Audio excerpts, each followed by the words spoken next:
तो रहूंगा ना पार्वती। आखिर एक बेटी का बाप जो ठहरा। पार्वती, अब उसके हाथ पीले करने का समय आ गया है। पर हमारी आनंदी तो अभी सिर्फ 9 साल की है। अभी तो उसके पढ़ने, लिखने और खेलने कूदने के दिन हैं। देख पार्वती, लड़कियां पराया धन होती है और जितना जल्दी इन्हें घर से विदा कर दे उतना अच्छा है। कल से आनंद की पढ़ाई लिखाई बंद। पर बापू, इसमें मेरी क्या गलती है? आप मुझे पढ़ाई करने क्यों नहीं देते? तेरी गलती है कि तू एक लड़की है।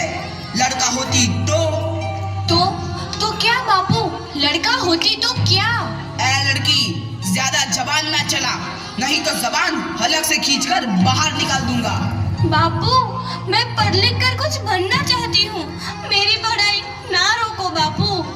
आनंदी, तुझे पढ़ना है तो पढ़, लेकिन सारी उम्र बाप की छाती पर यूं बोझ बनकर ना बैठ। पर बापू, अभी तो मेरी उम्र पढ़ाई लिखाई की है। मुझे पढ़ लिख कर डॉक्टर बनना है। पढ़ाई पढ़ाई पढ़ाई, आज तो तेरी इन किताबों का काम तमाम करके ही छोड़ूंगा। ये ले। नहीं बापू, मत फाड़ो बापू। छोरी। नहीं बापू, नहीं। बापू, ये तुमने क्या किया? तुमने मेरी इन किताबों को ही नहीं फाड़ा बापू, मेरी किस्मत फाड़ दी, मेरी किस्मत।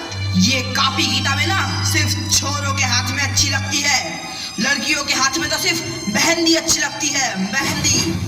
पर बापू, मैं लड़की हूँ तो क्या हुआ? लड़का और लड़की तो हमारी दोनों आंखों के समान होते हैं। चुप कर आनंदी, और यह एहसान मान कि अब तक जिंदा है तू। कहीं बचपन में गला दबा कर मार दिया होता तो यह तेरी बकबक नहीं सुननी पड़ती आज। पर बापू, मुझे चूल्हा जलाना अच्छा ना लगे है। देख छोरी, जितना जल्दी हो तू चूल्हा जलाना सीख ले, उतना ही अच्छा है तेरे लिए। और हाँ, तेरा ब्याह तो होगा, वो भी कल के कल। अबला जीवन है तुम्हारी यही कहानी। आंचल में है दूध और आंखों में है पानी। मुझे माफ कर दे बेटी, तेरे बापू के जिद के आगे मेरी एक न चलेगी। माफ कर दे बेटी, मुझे माफ कर दे। इस प्रकार मात्र 9 वर्ष की छोटी उम्र में आनंदी का विवाह गोपाल। हमारा बेटा कभी आंखें नहीं खोलेगा। नहीं, ऐसा नहीं हो सकता। मेरे बेटे को मुझसे कोई नहीं छीन सकता, कोई नहीं छीन सकता। पागल मत बनो आनंदी। माधव, माधव। आनंदी, बंद करो ये पागलपन। भगवान ने मेरा बच्चा छीन लिया। भगवान ने नहीं, तुम्हारी अशिक्षा और अंधविश्वास ने तुम्हारा बच्चा छीना है। अगर तुम पढ़ी लिखी होती तो आज हमारा शिशु जीवित होता। तुम अनपढ़ थी आनंदी, अनपढ़। नहीं, अब मैं अनपढ़ नहीं रहूंगी मैं अनपढ़। मैं पढ़ूंगी ताकि कल किसी और आनंदी को इलाज के अभाव में अपना बच्चा ना खोना पड़े। शाबाश आनंदी, और यही तुम्हारे अपराध के लिए प्रायश्चित भी है। जब से देखा तू है नदी। आनंदी, तुम्हारी 12वीं का परिणाम आ गया है। तुमने पूरे कॉलेज में प्रथम स्थान अर्जित किया है। आनंदी, तुम्हारी मेहनत रंग लाई है। तुम्हें शिक्षा वृत्ति मिली है। ये लो तुम्हारे अमेरिका जाने की टिकट। मुझे शिक्षा वृत्ति मिल गई, मैं अमेरिका जा रही हूँ। पर ये सब मैं अकेले कैसे कर पाऊंगी? आनंदी, अपने आप को इतना कमजोर क्यों समझ रही हो? फिर इतना पढ़ने लिखने का क्या फायदा? नहीं हूँ मैं अब गवार।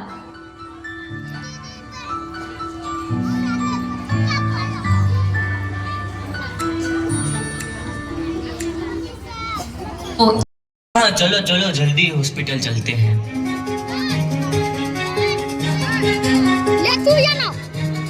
इस मरीज की हालत तो बहुत ही खराब है। कोई चमत्कार है इसे बचा सकता है। ऐसा मत बोलो भाई, डॉक्टर साहब कब तक आ जाएंगे? लो आ गई डॉक्टर मैडम। डॉक्टर मैडम, जल्दी देखिए, मरीज की हालत बहुत ही खराब है।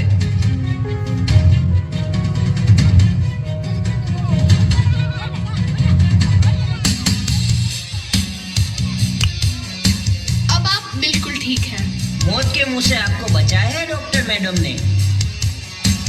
डॉक्टर साहब ने मुझे बचा लिया। मुझे मिलना है डॉक्टर साहब से। डॉक्टर साहब नहीं, डॉक्टर मैडम बोलो। डॉक्टर मैडम, उन्होंने ही तुम्हें जीवन दान दिया है। लो आ गई डॉक्टर मैडम, मिल लो उनसे। डॉक्टर मैडम, आपका बहुत बहुत धन्यवाद। आपने मेरी जान बचाई। इसके बदले में मैं गरीब भला आपको क्या दे सकता हूँ? वचन चाहिए मुझे कि कभी ये नहीं कहोगे कि लड़कियां कुछ नहीं कर सकती। वचन? ये कैसा वचन? अरे श्यामलाल, तुमने पहचाना नहीं? तुम्हारी बेटी आनंदी। आनंदी? मेरी बेटी आनंदी डॉक्टर? हाँ बापू, वही आनंदी जिसके लिए बचपन में तूने चूल्हा और दूल्हा के अलावा कुछ नहीं सोचा था। आनंदी, आनंदी मेरी बेटी, मुझे माफ कर दे। मैं तेरा गुनहगार हूँ बेटी। नहीं बापू, वही आनंदी जिसके हाथ पीले करके तुम उसकी सारी जिंदगी काला कर देना चाहते थे। माफ कर दे मुझे मेरी बच्ची, माफ कर दे। मैं तेरा अपराधी हूँ मेरी बच्ची, माफ कर दे। नहीं बापू, मैंने तो तेरा एहसान चुकाया है। याद है ना अपना एहसान जो बचपन में तुमने मुझ पर किया था? ताने सुना कर जी किसको मारेगा? आनंदी बेटी, मुझे माफ कर दे मेरी बच्ची। मैं तेरा गुनहगार हूँ। बापू, आपने ही तो बोला था किताबें सिर्फ बेटों के हाथ में अच्छी लगती है, बेटियों के हाथ में तो सिर्फ मेहंदी। बेटों और बेटियों में फर्क करना तो आंखों में फर्क करने समान है। एक का पढ़ना और दूसरे का ना पढ़ना सामाजिक अंधकार है बापू, सामाजिक अंधकार। उपकार मांगता हूँ मैं तुझ जैसी बेटी का, जिसने सारी उम्र मुझसे कुछ ना मांगा तो सिर्फ बराबरी का दर्जा। वरना सच तो यह है कि मैं तेरी माफी के लायक भी ना हूँ।